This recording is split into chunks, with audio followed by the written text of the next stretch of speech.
नमस्कार।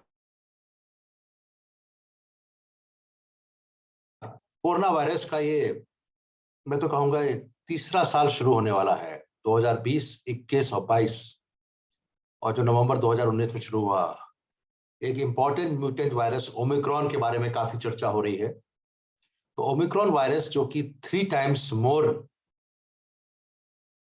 इन्फेक्टिव है। इन्फेक्टिव मतलब दूसरों को बीमार करने की क्षमता। डेल्टा वायरस सेकेंड वेव में बहुत ज्यादा कहर गया पूरे वर्ल्ड में। इसके बाद delta virus became the prominent और प्रीडोमिनेंट वेरिएंट ऑफ कोविड-19। Omicron has got 32 more mutations of the spike protein. 32 और एक्स्ट्रा म्यूटेशन है स्पाइक प्रोटीन पे। साउथ अफ्रीका में 4 नवंबर को पहली बार देखा गया। आज तारीख हो गई 25 दिसंबर 2021। क्रिसमस का दिन है। थोड़े लेटेस्ट सिचुएशंस क्या चल रही है ओमिक्रॉन के बारे में उस पर बताना चाहता हूँ। Doctor way Gupta, cardiologist, senior cardiologist from Delhi Apollo and chairman of Indo-American and European Conclave. So इस समय ये स्थिति है, I would like to summarize कि 1,80,000 के आसपास पर डे केसेस आ रहे हैं अमेरिका में। यूरोप में डेनमार्क, इंग्लैंड, फ्रांस में भी 1 लाख के आसपास टच कर रहे हैं, खास करके इंग्लैंड और फ्रांस में 1,10,000, 1,20,000 इंग्लैंड में है। इतने ज्यादा केसेस क्यों हो रहे हैं? इसके लिए हो रहे हैं क्योंकि इन्फेक्टिविटी ज्यादा है। तो एक स्टडी के बारे में आज बताना चाहूंगा। खास करके लेटेस्ट स्टडी आई है जो कि UK health and security agency UKHSA, उन्होंने एक पॉजिटिव बातें बताई है कि 50 से 70% रिस्क ऑफ हॉस्पिटल एडमिशन वो कम है डेल्टा वायरस से। यानी कि it is very infective, number of cases are growing but it is not that virulent. यानी कि ये आदमी को अस्पताल तक ले जाने की स्थिति में कम लोगों को प्रोड्यूस करता है डेल्टा वायरस के अलावा। इन्होंने रिस्क असेसमेंट देखा। UKHSA, United Kingdom Health Security Agency, इन्होंने कल ही रिलीज किया है कि there is a reduction in the risk is likely to partly a reduction in the intrinsic severity of virus and partly to protection provided by prior infection. अब दो बातें हो सकती है। ये तो सीवियरिटी ज्यादा प्रोड्यूस नहीं करता, लेस विरुलेंट वायरस है। और दूसरा, क्योंकि पहले से काफी लोग इन्फेक्ट हो चुके हैं, उनमें खुद की इम्यूनिटी भी ज्यादा है और वैक्सीनेशन रेट भी ज्यादा है। 70% Britishers are already fully vaccinated, while India is about 65% fully vaccinated and 30% first vaccination. We cannot confidently quantify the relative contribution of these two factors at the present. अब क्यों hospitalisation कम है? दोनों बातें हो सकती हैं। किसका ज्यादा रोल है ये कहना मुश्किल है। दो बातें क्या? पहले से इन्फेक्शन हो चुका है यानी बॉडी में इम्यूनिटी ऑलरेडी है, और दूसरा ये कि वायरस खुद इतना ज्यादा सीरियस नहीं है, यानी कि ज्यादा बीमारी करता नहीं है।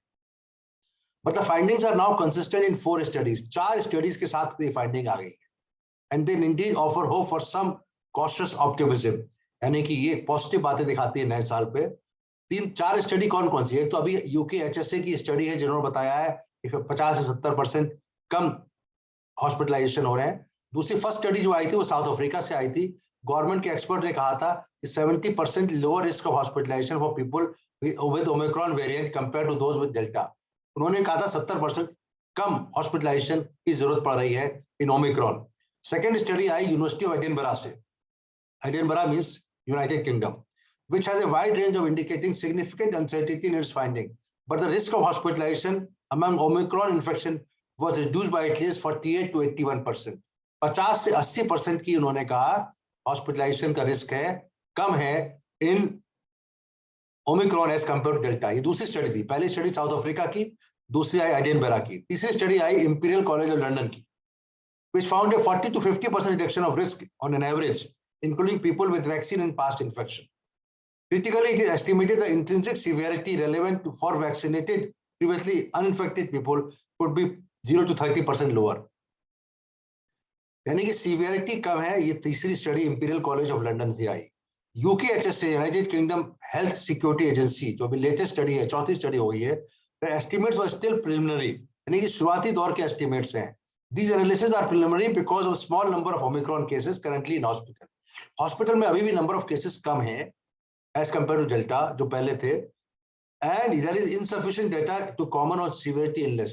कहने का मतलब है कि मैं आज की बात इसमें समाप्त करूंगा कि एक पॉजिटिव बात ये है ओमिक्रॉन में, ऑल्दो नंबर ऑफ केसेस बहुत ज्यादा है वर्ल्ड में, भारत में अभी इतने नहीं आए हैं, हमारी टेस्टिंग उतनी ज्यादा नहीं हो रही जितनी उनकी हो रही है, लेकिन अभी भी हमारे अस्पताल के अंदर भर्ती काफी कम लोग भर्ती हो रहे हैं, चाहे दिल्ली सरकार के अस्पताल हो, चाहे भारत के देश के हो, चाहे अपोलो हॉस्पिटल हो।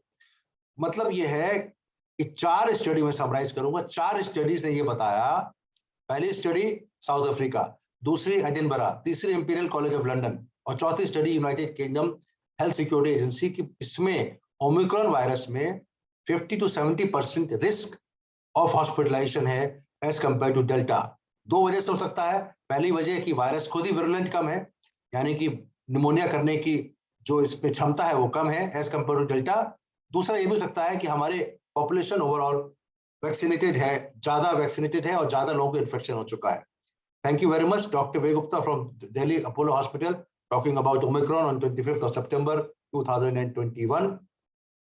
डरिए नहीं, सतर्कता और सावधानी, यही प्रधानमंत्री जी का मंत्र है जो लेटेस्ट है, सतर्क रहिए और सावधान रहिए। दोनों बातें करते हुए मैं doctor way Gupta talking about Omicron today on 25th December मन की बात में। Thank you very much.